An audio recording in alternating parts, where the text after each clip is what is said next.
अस्सलाम वालेकुम and welcome to sports flow HBL PSL special. HBL PSL के 10वीं एडिशन में आज मुकाबला होने वाला है दो टीमों के दरमियान। वो दोनों टीमें ऐसी हैं जो ऑलमोस्ट सिमिलर पोजीशंस पर हैं। एक तरफ लाहौर कलंदर है, दूसरी तरफ पेशावर ज़ल्मी है। दोनों ने ही 4-4 मैचेस खेले हैं।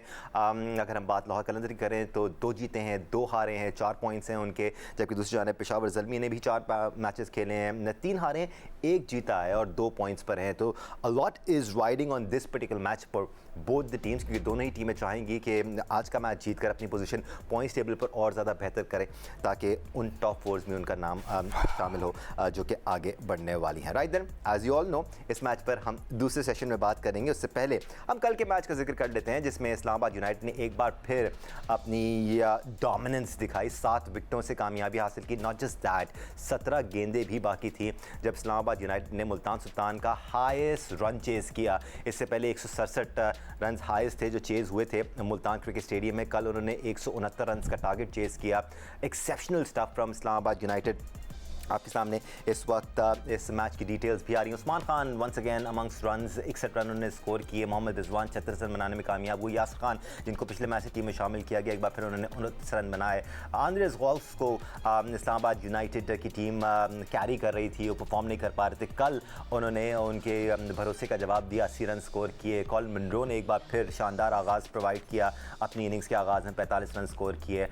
Not too much to talk about as far as the bowlers concerned, क्योंकि कल बॉलर्स की एक नहीं चल रही थी। Having said that, Multan Sultan के बॉलिंग अटैक में जो लूप होल्स नज़र आ रहे हैं उनका खुमियाजा उनको भुगतना पड़ रहा है। एक्सपर्ट ओपिनियन के लिए आज हमारे साथ मौजूद हैं पाकिस्तान के साबिक कप्तान और टेस्ट क्रिकेटर राशिद लतीफ़ साहब, और साथ साथ टेस्ट क्रिकेटर सिकंदर बख्त ने हमें ज्वाइन किया हुआ है। राशिद भाई, मुल्तान सुल्तान की अगर हम प्रॉब्लम्स की बात करें, किसी टीम में अगर आप एक 17-18 साल के लड़के की तरफ देख रहे हैं कि वो आपको मैच बना के देगा और आपकी पोजीशन बेहतर करेगा, therein lies the problem.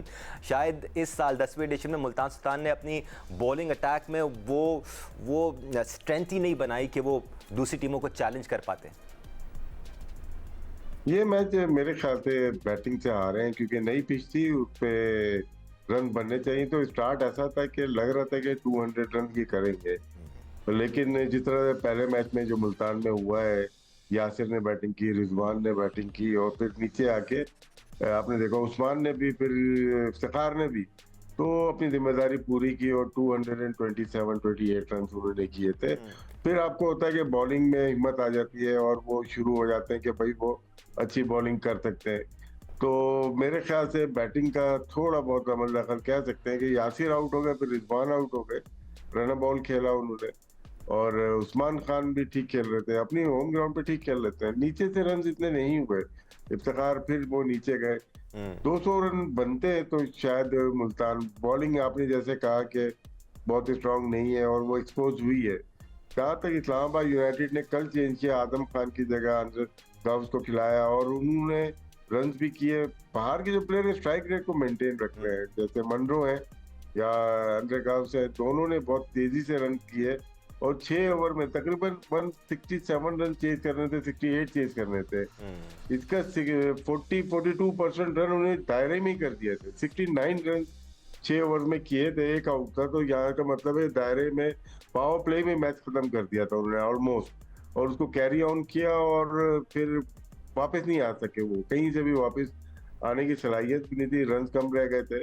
तो मेरे ख्याल से क्रेडिट जाता है जिस तरह इस्लामाबाद यूनाइटेड खेल रही है ये सीजन, आउटस्टैंडिंग है। अपने प्लेयर चेंज कर रही है, दूसरे प्लेयर खिला रही है और भी बेंच स्ट्रेंथ इनके पास मौजूद है। ये वही टीम लग रही है जिसकी बेंच स्ट्रेंथ भी मजबूत है, जिसको भी खिलाते हैं वो परफॉर्म करता है। तो क्रेडिट जाता है पूरी टीम को, मैनेजमेंट को, ड्राफ्ट में जिन लोगों ने काम किया अभी तक।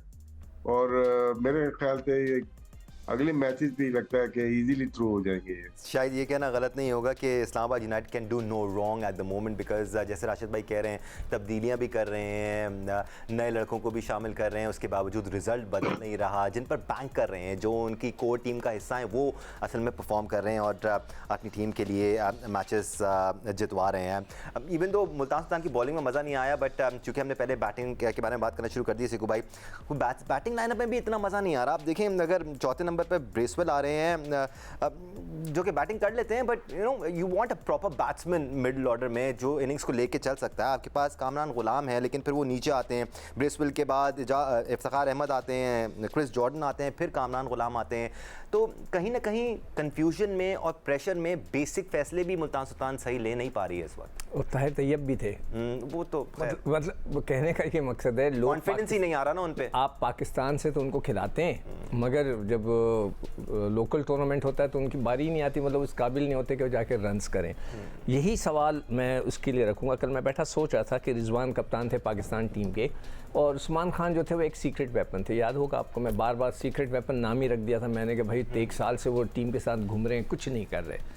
यहाँ आते ही वो मतलब स्टार हैं, वो वन डाउन भी खेल रहे हैं और रन्स भी कर रहे हैं। वो उनका अंदाज़ ही अलग है खेलने का, मगर वो रन्स कर रहे हैं और दोनों तरफ विकेट के खेलते हैं। यासिर खान की तरह नहीं है। मैंने कल उनका ग्राफ दिखाया था, आज भी मैं वैगन व्हील उनका दिखाऊंगा कि वो उनके 29 रन में से सिर्फ 3 रन जो हैं वो ऑफ साइड पे थे, बाकी सारे रन वो ऑन खेलते हैं। वो खेलते ही धड़ाधड़, अगर आप देखें इसको फुल स्क्रीन पे अगर हम दिखाएं उनको, तो ये देखें अगर आप कल उन्होंने 29 रन किए, 1 या 2 रन उन्होंने ऑफ साइड पे किए, सारे ऑन साइड पे किए। और जो पिछली इनिंग खेली थी 79 के, टोटल मिला के उनके 100 रन है। 100 रन में से उनके शायद 10 से 15 रन ऑफ साइड पे, सारे के सारे। और उसके बावजूद बॉलर उनको टांग पे करा रहे हैं।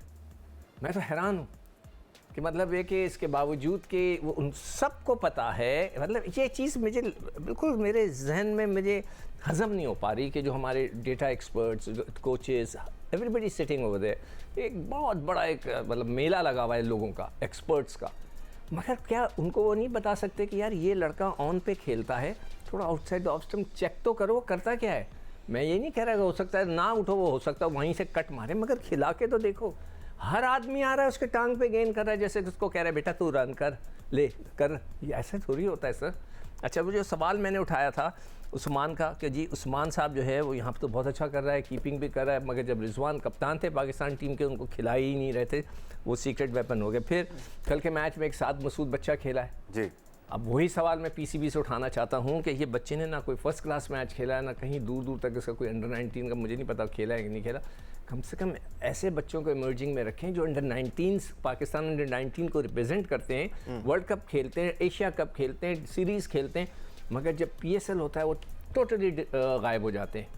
तो ये बहुत बड़ा एक डिजास्टर है Pakistan cricket. Having said that Rashid भाई, अगर साद मसूद को खिलाया गया था, इससे पिछले वाले मैच में भी हमने उनको बॉलिंग करते हुए देखा था, एक विकेट भी उन्होंने हासिल की थी। कल भी उनको उस तरह यूज़ नहीं किया गया जिस तरह किया जाना चाहिए था। एक आपने लड़का खिलाया है, चेंज किया, अच्छी बात है, लेकिन यूज़ किया जा सकता था। आप कह सकते हैं, आर्ग्यू कर सकते हैं शायद हम कि भाई ज़रूरत ही नहीं पड़ी, और उनके जो मेन बॉलर्स हैं वो विकेट्स ले रहे थे, तो हमें ज़रूरत ही नहीं पड़ी उस लड़के की। उनको कंडीशन के लिहाज से खिलाया था शायद। लेग स्पिन भी कर लेते हैं, बैटिंग बहुत अच्छी करते हैं। एक इशू है पाकिस्तान में काफी सालों से, जब हम खेलते थे डोमेस्टिक अंडर 19 के थे, हम फर्स्ट क्लास खेल सकते थे, हमें ये लेवरेज था कि हम फर्स्ट क्लास भी खेल सकते थे अंडर 19 के साथ। सालों से ये है कि जो अंडर 19 का प्लेयर होगा वो फर्स्ट क्लास नहीं खेलेगा। शिकू भाई जो बात कर रहे हैं ना, ये बात बिल्कुल ठीक है कि अंडर 19 का प्लेयर क्यों नहीं खेलेगा फर्स्ट क्यों नहीं खेलेगा? राशिद, राशिद सॉरी, मुझे थोड़ा सा एजुकेट करो कि आप कह रहे हो ना कि अंडर 19 का बच्चा फर्स्ट क्लास क्रिकेट नहीं खेल सकता, क्या वजह है वो? मुझे नहीं लेते, ये नहीं लेता। ये इन्होंने रूल्स बनाए हुए, अभी रूल्स बनाए मुझे नहीं पता, लेकिन हाँ रूल्स बने हुए हैं कि अंडर 19 का बच्चा नहीं खेल सकता। जब भी तो आपको जितने भी आप देख रहे हैं अंडर 19 का किसी के प्लेयर का फर्स्ट क्लास ही नहीं है सीजन। नहीं, वो उसका है ना ओवेस अवान, क्या नाम था उसके, अजान, उसने तो हाईएस्ट स्कोर किया, 800 रन किए कायद आज़म ट्रॉफी। तो अंडर 19 मुझे यही नहीं पता उसकी एज क्या है, लेकिन ये मैं सीजन का बता रहा हूँ। लास्ट ईयर तक यही था सिकू भाई कि अंडर 19 के प्लेयर को मौका नहीं मिल सकता था क्योंकि वो अंडर 19 कर रहा था। तो सेंट्रल कॉन्ट्रैक्ट जब मिलता है आपको, अंडर 19 का अलग मिलता है और डोमेस्टिक का अलग मिलता है, तो फिर वो खेलने नहीं देते उसको वहां पे। तो ये इश्यूज थे। अभी आपने कहा मैं यही देख लेता हूँ, बल्कि आप हैं तो देख लें उसको। अगर ये बात है कि अंडर 19 खेल सकता है तो बिल्कुल खिलाने चाहिए। नहीं, वो ओवेस अजान का तो मुझे पता है राशिद भाई, मैं उसको फॉलो कर रहा था। He scored the highest run in Quaid Azam trophy, 800 something. मैं भी यहाँ पर थोड़ी सी क्लैरिटी चाहूंगा राशिद भाई। हम पड़ोस में देखें तो वहाँ 14 साल का लड़का भी IPL खेल रहा है और डिफरेंस क्रिएट कर रहा है, उसको ऊपर अपने नंबर पर खिला रहे हैं। हमने क्या अपने आप को उलझा लिया राशिद भाई? इस साल 18 टीमें फर्स्ट क्लास खेली हैं और लड़के कम होंगे, तो इस साल इन्होंने अलाउ किया होगा कि अपने अंडर 19 के प्लेयर आप खिला सकते हैं। अदरवाइज जो छोटी टीम बनती थी, 5 टीम या 6 टीम बनती थी या 8 टीम बनती थी, उसमें ये प्लेयर नहीं खेलते थे। आप लास्ट सीजन, सिर्फ ये सीजन हुआ है जिसमें 18 टीम फर्स्ट क्लास खेली है। आपके पास प्लेयर शॉर्ट हो गए होंगे, तो इसकी वजह से आपने इजाजत दी होगी अंडर 19। उससे पहले हम उठा के देखें अंडर 19 के प्लेयर जो खेल के गए पाकिस्तान, क्यों माइग्रेट कर गया पाकिस्तान अंडर 19 के प्लेयर्स ने अमेरिका जाना, यूएई जाना, क्योंकि उनको मौका ही नहीं मिलता था फर्स्ट क्लास का, ना पीएसएल में। तो उन्होंने माइग्रेशन शुरू कर दी और पाकिस्तान के 15-20 अच्छे प्लेयर माइग्रेट कर चुके हैं। बाकी आईपीएल का मैं वादा नहीं करना चाहता, अपने पीएसएल में लड़कों को मौका मिलता है, लेकिन उनको प्रॉपर मौका मिलना चाहिए। फर्स्ट क्लास भी खेलनी चाहिए उनको, पीएसएल भी खेलनी चाहिए, और दूसरे जो टूर्नामेंट है उसमें भी बराबरी के मिलने चाहिए अंडर 19 के प्लेयर को, क्योंकि ये वाहिद दरिया है पीएसएल। इसके अलावा जो हम बोलते हैं कि अंडर 23 भी एक टूर्नामेंट होना चाहिए, कि जो ओवर एज हो जाते हैं अंडर 19 के बाद से, ओवर 19 होते हैं, उनके लिए कोई इवेंट नहीं है। और जो पाकिस्तान अंडर 19 या पीएसएल खेलते हैं वही नजर आएंगे आपको आगे जाके। उसमें से फिल्टर हो के 2 या 3 प्लेयर साल में बनते हैं, अदरवाइज हमारे बहुत सारे प्लेयर बहुत सारे प्लेयर अंडर 19 लेवल के बाद वो ट्रांजिशन ही नहीं ले पाते प्रोफेशनल क्रिकेट में, और फर्स्ट क्लास क्रिकेट में हमें नजर नहीं आ पाते, और कहीं ना कहीं गुम हो जाते हैं। एक ब्रेक लेने का टाइम हो गया है। हम ब्रेक से वापस आएंगे तो हम जरूर आपकी राय भी शामिल करेंगे सिकू भाई, और हम आज के मैच में बात करेंगे। It's going to be played between Lahore Qalandar and Peshawar Zalmi. हमारे साथ रहेगा।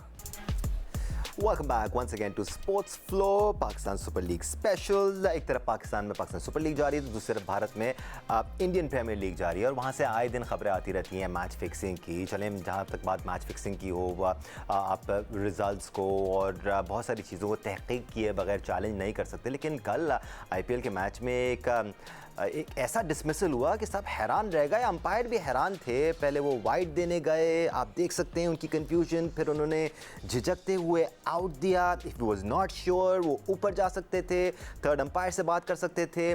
बैट्समैन को रिव्यू नहीं लिया, बैट्समैन को अंदाजा नहीं हुआ कि उन्होंने निक किया था या नहीं किया था। तो रिव्यू लेना चाहिए था, वो नहीं, अंपायर ने आउट भी नहीं दिया। He walked off. When he walked off, मतलब वो आउट था, सही दिया अंपायर। उसके बाद अंपायर ने झिझकते हुए आउट किया। आप देख सकते हैं बॉलर्स ने अपील नहीं की, विकेट कीपर ने अपील नहीं की, ही स्टिल वेंट बैक। और कल से ये वावेला है कि इस डिसमिसल को लेकर मैच फिक्सिंग की तहकीक होनी चाहिए। बट अनयूजुअल इंसिडेंट था। राशिद लतीफ़ साहब, आपने कभी किसी ऐसे बैटर को देखा है जो आउट ना हो और ऐसे ही चला जाए? बहुत सारे आजकल तो रिवाज है इसका, तो चले जाते हैं, उनको जो हुक्म मिलता है वो उसकी तामील करते हैं। अच्छा, इसमें जो है ना मैच फिक्सिंग का कभी भी इसमें नहीं आएगा। वर्ड जो यूज कर रहे हैं इंडिया में भी बहुत यूज किया जा रहा है, पाकिस्तान में ये स्पॉट फिक्सिंग होगी या फैंसी में जी जी सर। ये मैच का एक बॉल से मैच का completion of the game change नहीं हो रहा, रिजल्ट चेंज नहीं हो रहा। इसमें अमेंडमेंट की जरूरत है रूल में। अगर अंपायर ने आउट दे दिया ना, उसको चैलेंज नहीं हो सकता फिर, क्योंकि उसने दे दिया, क्योंकि वॉक की है बैट्समैन ने। जो दीपक चाहर ने बॉल की, वाइट बॉल थी वो, और एम्पायर कोशिश कर रहा था वाइट बॉल दे, उसने वॉक करते हुए देखा बैट्समैन को, ईशान किशन को, और उसने झिझकते हुए आउट दिया। फिर अपील हुई और वो चले गए। जब बाद में रिव्यू देखा, उन्होंने देखा, तो उसमें नजर ये आया कि ना बल्ले पे बॉल लगी, ना पैड्स पे लगी, ना थाई पे लगी, और वो वॉक कर गए। ये क्वेश्चन मार्क हो जाता है। और इसमें रूल्स अमेंडमेंट ये होगी कि जब आप देख लें और प्लेयर ग्राउंड के अंदर ही हो, तो उसको वापस बुलाया जाए कि आप किसकी मर्जी से जा रहे हैं। जिस तरह से बहुत सारे रूल्स अमेंडमेंट कर रहे हैं, जैसे नो बॉल का है, जिसमें हम बात कर रहे हैं कि भाई नो बॉल पे फ्री हिट है, वो तो डेलिबरेटली नो बॉल कोई कर सकता है ना। जिसपे आपको डाउट हो, वो अमेंडमेंट होने चाहिए रूल। कुछ हम जैसे लोगों ने रूल अपने लिए बनाए हुए हैं जिससे गेम का रिजल्ट चेंज कर सकते हैं, और यही भी उसमें आता है। अभी हवाला दे रहे हैं गिलक्रिस्ट का। गिलक्रिस्ट जब वॉक करता था ना, या माजिद खान तो या मुडीपा, तो वो क्या आउट होते थे जब वॉक करते थे। ऐसा थोड़ी है कि आउट ही नहीं हो चले जाए, ऐसा नहीं होता। और ये जो इंसिडेंट है, बिल्कुल इसकी जांच पड़ताल हो रही होगी इंडिया में कि आप किस मतलब क्या होता है कि बहुत सारी चीजें आपको पूछ हो रही होगी। नहीं, देखो इसमें जो चीज़ अब मुझे समझ में, पहले नहीं समझ में आई थी कि मतलब है कि अंपायर तो उसको वाइट दे रहा था, वो वॉक कर गया तो इसलिए अंपायर ने आउट दिया। तो राशिद बिल्कुल राशिद तुम्हारा बिल्कुल अंदाज़ा सही है कि उसको फिर रोक देना चाहिए था कि भाई आप क्यों वॉक कर रहे हो, रुको हम देखेंगे। नहीं, इसमें रूल में ये है कि अगर वॉक कर गया एम्पायर फिर आउट दे देगा, फिर वो वापस नहीं अच्छा। आते। रूल्स में अमेंडमेंट ये है कि आप वॉक कर रहे हैं लेकिन फिर भी अंपायर को देखेगा कि आउट है या नहीं है, डाउट ना हो। डाउट हो गया ना अभी तो? अब तो डाउट हो गया। Right then gentleman, we have a match today. Lahore Qalandar और पेशावर ज़ल्मी आमने सामने होंगे। दोनों ही पॉइंट्स टेबल पर अपनी पोजीशन को बेहतर करने के लिए एक ग्राउंड पर उतरेंगे। It's going to be a good match. Peshawar Zalmi ने एक कामयाबी ज़रूर हासिल की अब तक, बट इतने ज़्यादा सेटल नज़र नहीं आए सिकू भाई। It is going to be a good matchup. Lahore Qalandar ज़्यादा सेटल्ड नज़र आ रही है ऑन द ग्राउंड। उतने इश्यूज उनकी टीम में नज़र नहीं आ रहे जितने पेशावर ज़ल्मी की टीम में देखिए नज़र आ रहे। पेशावर ज़ल्मी के सबसे पहले देखिए सबसे इंपॉर्टेंट चीज़ है बाबर आज़म, ठीक है। मैंने कराची में खुद गया था, मैच देख रहा था, जो वहाँ पे आलम देखा कि ही सच अ पॉपुलर क्रिकेटर। एक हमने इसमें तो कोई शक नहीं है, शायद अफरीदी का देखा था, वो आउट होते तो लोग उठ के चले जाते। यहाँ पर हर जगह जहाँ पिक्चर उसकी नज़र आ रही थी लोग शोर मचाते। मगर मेरा एक मशवरा है बाबर आज़म को कि देखें आपसे रन्स नहीं हो रहे। मैंने पहले बोला था आप अपना नंबर नीचे करें, कई और लोगों ने भी इसको ये मशवरा दिया, मैंने तो दिया था मगर मैं एक दो लोगों के क्लिप्स आती रहती है ना, लोग भेजते रहते हैं, तो उनमें भी मैंने देखा। एक और मशवरा मैं उनको दूंगा, वो ये कि आप कप्तानी छोड़ दो। आपकी बस की एक तो बात नहीं है, और दूसरा आपके जहन पे बहुत ज़्यादा बोझ आ गया है कप्तानी का कि मैंने रन्स इस तरह करने हैं, मैंने टीम को लेके चलना है। पता नहीं आप सोचते भी हैं या नहीं सोचते कि मैंने टीम को लेके चलना है। आप सिर्फ अपना सोच रहे होंगे इस वक्त, और आपका हक है सोचने का कि आपके साथ इस वक्त जो प्रॉब्लम चल रही है। तो मेरा ये एडवाइस है कि आपने नंबर नीचे करें, आप अपनी कप्तानी छोड़ें। जब आप पाकिस्तान टीम के कप्तान थे तो आप कराची के कप्तान नहीं थे उस ज़माने में। मैं बहुत कहता था कि उनको कप्तान बनाएं, मगर अब मैं आपको कह रहा हूँ कि आप कप्तानी ना करें, ना आप ओपन करें। Let's try it. हम तो चाहते हैं, आप हमारे स्टार प्लेयर हैं, कि आप रन्स करें। तो ये मेरी तरफ से एक एडवाइस है। अब बाकी चीज़ें देखते हैं कि वो होती है नहीं। लाहौर कलंदर की टीम है, उनके पास भी वही एक है यासिर खान टाइप का, मोहम्मद वसीम शायद नाम है ओपनर, नहीं मोहम्मद नईम जी। अब उनको भी हम देख रहे हैं, वो भी ऑन साइड के माशाल्लाह से बहुत पक्के। कल मैं उनका भी वो लेके आऊँगा वैगन व्हील, देखते हैं कि वो कहाँ कहाँ शॉटें मारते हैं। पर राशिद भाई ऐसा नहीं है पेशावर ज़ल्मी के pass on paper at least talent नहीं है। इन्होंने जो एक मैच जीता था उसमें तगड़ा स्क्वाड इनका नज़र आया था। अगर प्लेयर्स अपना रोल प्ले कर रहे हों तो छोटी मोटी ट्वीकिंग करने की जरूरत है। सिकू भाई कह रहे हैं कि आप बाबर का नंबर 3 नंबर पे किया जा सकता है, ओपनिंग जोड़ी आप किसी और को आजमा सकते हैं, आपके पास ऑप्शंस हैं। हाँ, हारिस फॉर्म में है और आप उनको ऊपर भेज सकते हैं। बिल्कुल देखिए, टॉप 4 ने रन किए तो मैच जीतेंगे। पेशावर ज़ल्मी का भी यही है। टॉप आप नीचे क्यों जा रहे हैं? अगर आप सोच रहे हो कि इतने नीचे तक हमें मैच जितवा देंगे, पेशावर ज़ल्मी का खासा यही रहा है कि ऊपर से रन करते हैं। कैडमोर हो जाए, बाबर लास्ट ईयर करते रहे, ताइम अयूब करते रहे, अभी हारिस है, 4 इनके पास बेहतरीन बल्लेबाज मौजूद है। अभी मिचेल ओवन भी इनके पास है, और नीचे भी आपके पास डेप्थ है, अब्दुल समी भी है, तो आपके पास डेप्थ तो है। इनको अपना नेचुरल गेम से हटना पड़ेगा, थोड़ा निकलना पड़ेगा, अपनी स्किन से निकल के खेलना पड़ेगा। चाहे वो ताइम अयूब हो, बाबर हो, कैडमोर तो खेलते ही तेज है वो, लेकिन अगर वो 4 नंबर पे जा रहे हैं तो उनका नंबर नहीं है।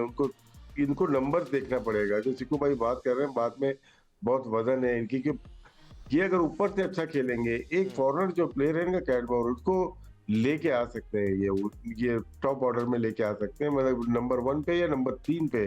वो नहीं बख्शता, वो बहुत अच्छा प्लेयर है, लेकिन जब 10 ओवर के बाद वो आता है तो वो सेम प्लेयर नहीं रहता। तो इनको अपनी फोकस करना चाहिए। बाबर को बिल्कुल 3 नंबर पे लेके जा सकते हैं, लेकिन एक 10 ओवर हो, 5-6 ओवर हो जाए उसके बाद और डेंजरस हो जाएगा, अपनी टीम के लिए डेंजरस हो जाएगा। मैंने ये नोट किया है। तो आप दायरे से बाहर बैटिंग देख लें, बाबर की वो स्ट्राइक रेट नहीं है जो दायरे के अंदर है, बस उससे आउट हो रहा है, जिसकी वजह से अफेक्ट कौन हो रहा है?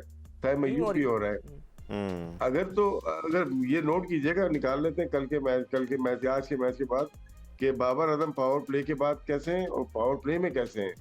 तो अगर आउट नहीं होते, ये तो आउट हो रहे हैं, इनका मतलब क्या है? ये आउट हो रहे हैं। बस यही है कि अगर तो आज का मैच भी नहीं होता, 2-3 मैच रेस्ट कर लें, क्योंकि कप्तानी का भी बड़ा इश्यू चल रहा है उनका। जो बात हुई है 9 मैच जब ये कराची किंग से छोड़ के आए थे, 9 मैच लगातार कराची किंग हारी थी। उसके बाद ये शिफ्ट कर गए थे, यहाँ पे आ गए थे पेशावर ज़ल्मी।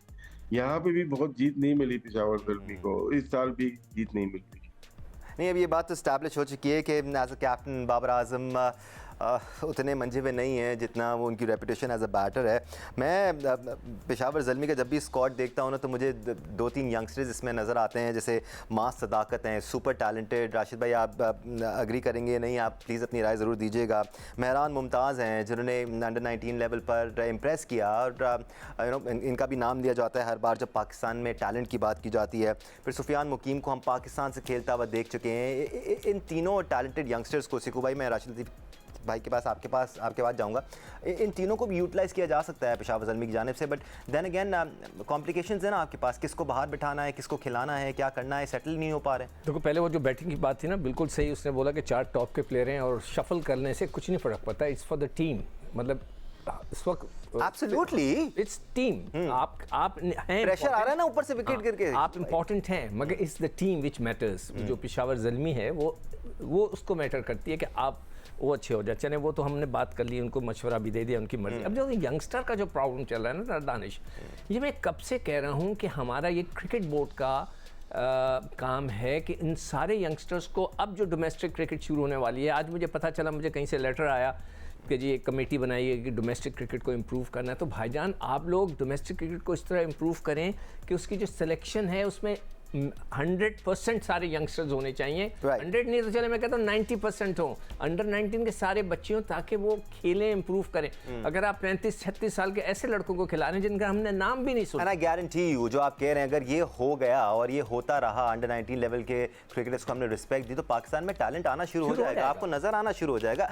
टैलेंट अभी भी है, नजर आना शुरू हो जाएगा। अब वेरी ब्रीफली राशिद भाई, टाइम भी हमारे पास खत्म हो गया है, बट मां सदाकत बड़ा टैलेंट है, मेहरान मुमताज़ की बड़ी बात होती है, सुफियान मुकीम को हमने देखा हुआ है, यूटिलाइज किया जा सकता है पेशावर ज़ल्मी की जानिब से। देखिए मैच ही जब आप हार जाते हैं ना, तो आप चांस इतना नहीं लेते, बिल्कुल ही बाहर हो जाएंगे तो फिर शायद लें। मां सदाकत ने पेशावर से बड़ा अच्छा परफॉर्म किया हुआ है, अच्छे टॉप ऑर्डर हैं, ऊपर से अच्छा खेलते हैं। और मेहरान मुमताज ने लास्ट सीजन भी अच्छी बॉलिंग की थी। फिर सुफियान मुकीम आ गए इनके पास। ऑफ है ज़ल्मी को, ज़ल्मी सेम टीम नहीं लग रही जो पास में खेलती आई है। मोस्ट विनिंग जो है टूर्नामेंट की वो ज़ल्मी के पास है, लेकिन आहिस्ता लास्ट ईयर से अब तक अपनी वो साख जो जीतने की थी वो खोते चले जा रहे हैं। अब ये नहीं पता कि वजूहात क्या है सिलेक्शन में या क्या पे, तो ऊपर से ये चेंज करना तो नहीं चाहेंगे ना, क्या वो आप हारिस को हटा दें या बाबर को हटाएं या साइम को हटाएं, तो ऊपर तो नहीं बनता। क्योंकि हसीबुल्ला भी इनके पास, शायद मेरे याद पड़ता है, हसीबुल्ला भी इन्हीं के पास है जो इनके पास खेलते हुए आए। प्लेयर्स बेंच पे बहुत ज्यादा है, लेकिन इनके जो प्रॉब्लम आ रही है, रन स्कोर नहीं कर रहे। इनके 2-3 जो टॉप के बैट्समैन है वो रन करेंगे तो जीतेंगे ना ये। Absolute. बाकी बॉलिंग में सुफियान मुकीम को दोबारा लेके आना चाहिए, वो पाकिस्तान का प्लेयर है। आप यहीं पे उसको नहीं खिलाएंगे तो फिर नेशनल टीम में कैसे उसकी सिलेक्शन होगी। कल हमने बात की थी तैयब ताहिर और कामरान गुलाम एक साथ नहीं खेलते। अब वो एक तरफ तुम मां सदाकत की बात करो ना, he is the second highest scorer in Quaid Azam trophy with 646। और बड़ा टैलेंट है, मां सदाकत हैं या फिर शाहजेब खान है, ये वो क्रिकेटर्स हैं जिनका आजकल बड़ा चर्चा है, बड़ा नाम है। एटलीस्ट इनके अंदर पोटेंशियल ज़रूर मौजूद है पाकिस्तान टीम के लिए खेलने का और डिफरेंस क्रिएट करने का। आज के लिए स्पोर्ट्स फ्लोर के HBL PSL से इतना ही। मैच एंजॉय करना है आपने। It's Lahore Qalandars versus Peshawar Zalmi. We'll join you guys again tomorrow with fresh updates. Allah Hafiz.